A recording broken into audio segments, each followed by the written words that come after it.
G'day guys, I have just finished book 2 of the Six of Crows duology called Crooked Kingdom. Because this is the first sequel that I have covered on this channel, I'm going to give you a layout of how this video is going to go because it is going to be a little bit different to ones we've covered previously. If you're watching this video, I'm going to assume that you have read Six of Crows, the first book in this series. If you haven't seen my video for that, you can check it out. I'll put it in a card above here. And because of that, we are going to have spoilers from book 1 in this video. This video itself, Crooked Kingdom, I will have spoilers for this book as well, but I will give you fair warning before we go into that. Because I want to talk about full character arcs and things like that, I'm going to give you a quick summary of the book to start with, and then I'm going to tell you whether I think you'll like the book or not. And then I'm going to give you the chance to skip ahead to the rating of what I thought about this book at the end. But as soon as we get into characters, we're going to go into full spoilers of this book.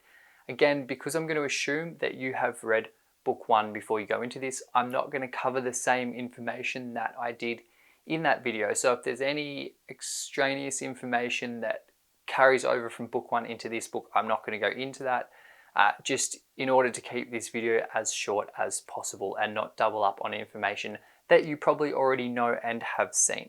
The sequel to Six of Crows starts off where book 1 finished. Our group, led by Kaz Brekker, are put in a series of unfortunate situations by Van Eck and Pekka Rollins, and throughout this book they go out of their way to get revenge for these situations that they find themselves put in. I'm not going to go into heaps of depth about what happens exactly in this book because I'm going to go through a lot of these things in spoiler territory. So let's jump into whether I think you're going to enjoy this book. If you have read book 1 and you enjoyed it, I think you will enjoy this book probably a little bit less. At least for me, I enjoyed this book less than the first one. If you didn't enjoy the first book, you're not going to enjoy this book. So hopefully that gives you just a very brief idea of whether you're going to like it or not.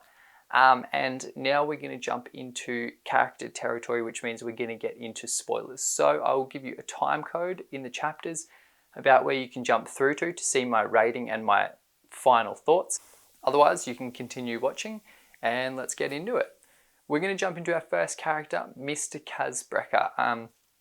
Very similar to book 1, Kaz doesn't change a whole lot from the end of book 1 through this book. We see him at the start of this book with his full team of the heist crew. He's still got his walls up, he doesn't trust people, and he's still quite overconfident and arrogant. Throughout this book, things happen, things change. At the end of the book, we get a little bit of character growth from Kaz. He starts to let his walls down. His relationship with Inej moves at a snail's pace. Things don't really go anywhere, and I know that's a source of some frustration for people.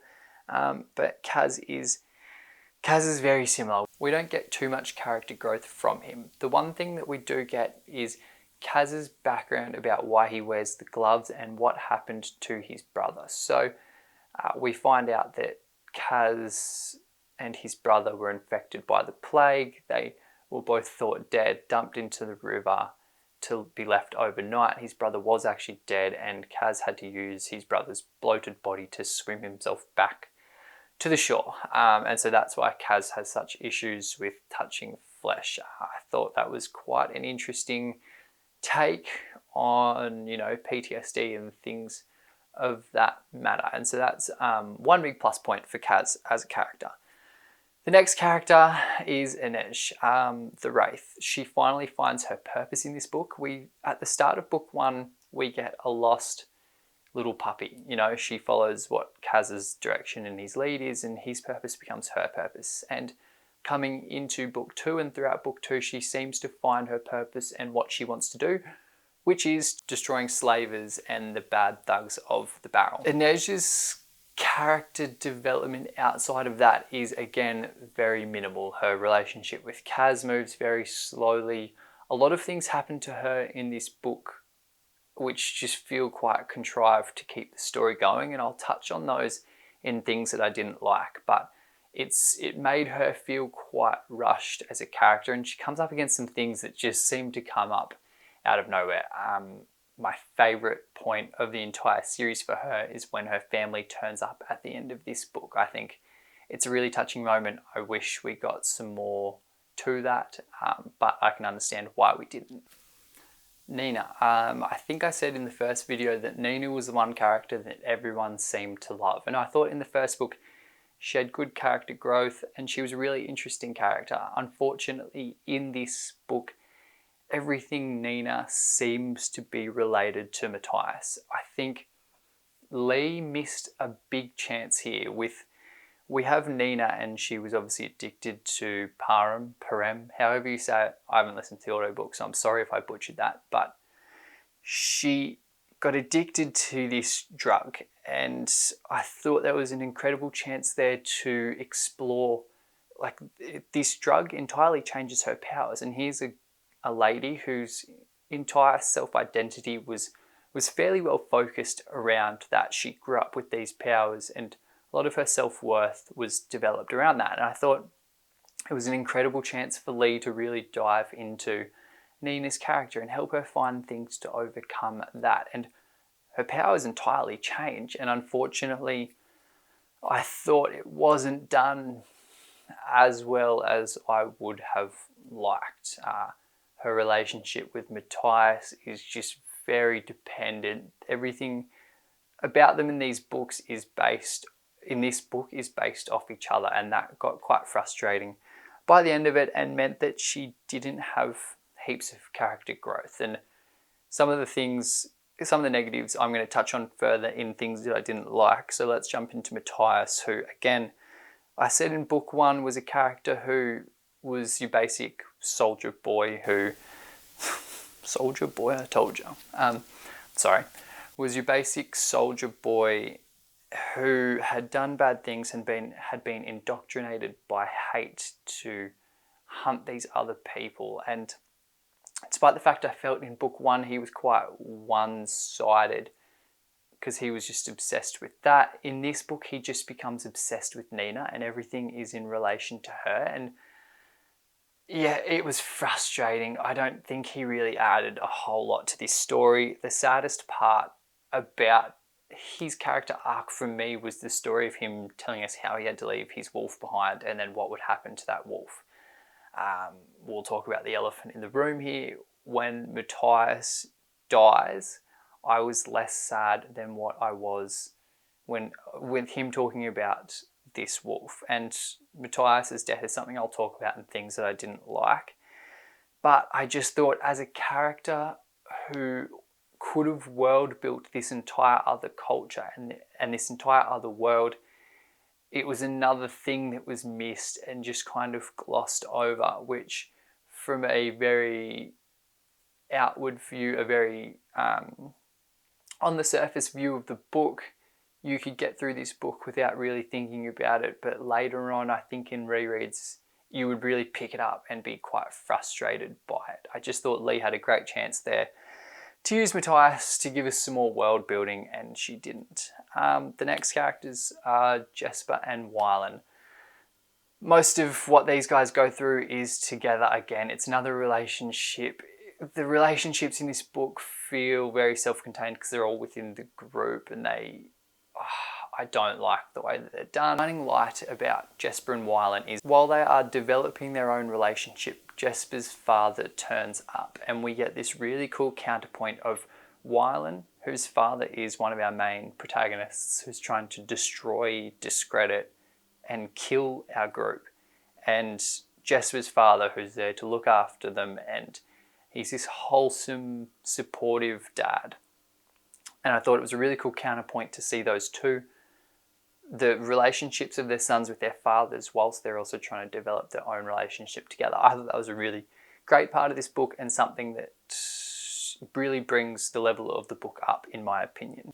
The things I liked section of this video is going to be very short because I found them to be quite similar to book one. And I said, again, that video, which I've already linked, go and watch that if you want to see things I liked about that book. It's very similar in this book. It's got a lot of the same elements. It's basically a heist, I would call it. You know, you've got all these plans and they all go wrong and they all get backstabbed, but then it all turns out that Kaz has it all sorted. So I found it quite interesting in that way, the things that were happening. It's very fast paced. There's a lot that's happening, and I think that kind of is the detriment to it as well at certain times. I think it could have been slowed down and a lot of the aspects explored in more depth. But what I'm going to do is I'm going to jump straight into the cons, because I feel like I've got a lot more to say there that will flesh out this review and make more sense for you guys. So speaking of things that are fleshed out, I felt like Lee didn't quite have a full story for this second book. To me, and if you know more than me, let me know in the comments below, but it felt like she had book one fully planned out. And while she was developing that, it became a little bit more than book one, than something she could keep in one book. But I don't think she had enough to make it an entirely second book with a storyline on its own that made sense and was well fleshed out.